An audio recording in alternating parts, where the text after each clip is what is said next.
when I would go to Taco Bell, I would be tired. My legs would be exhausted from standing all day.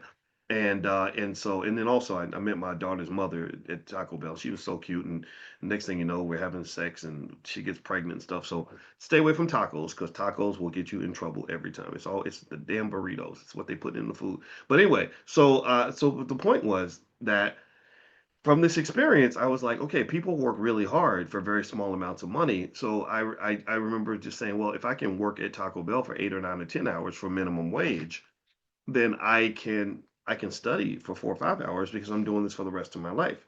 And I found that really fascinating. How many people I know who are in college who can't even sit down and study for an hour or two. Well, won't even study more than 2 or 3 hours a week, and then they graduate and they don't get the opportunity they want. So next thing you know, you're working your ass off on a job that you hate for the next 40 years, right? So you're gonna literally trade in this opportunity to do well for 3 or 4 years and set yourself up for life, versus literally spend the next 40 years paying a price for what you did not do when you were young.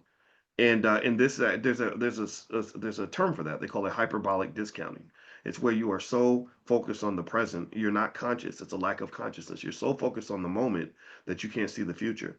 And so ultimately, that was my logic in college. That's literally the thing that led me to get so far ahead of everybody else. Because if you know anything about college students, they just don't work that hard. And I wrote a book about it. It's called Everything You Ever Wanted to Know About College. I gave it to our 15-year-old, and she was like, she just kind of looked at me with like this blank stare and said, "Okay, thank you." But she's like, "I already heard all these lectures every morning when you drive me to school." But literally, the thing was, I said, okay, it's not really that hard to make straight A's in college. It's just that we are intimidated, and we think that we don't have what everybody else has, I guess. I don't know. But really, if we work as hard at that as we work at everything else, then it's pretty straightforward and easy, actually. And I wrote the book because I was like, okay, now that I'm a professor, because I'm on the faculty at Syracuse, I was like, I'm just going to share everything I know from the perspective of a professor.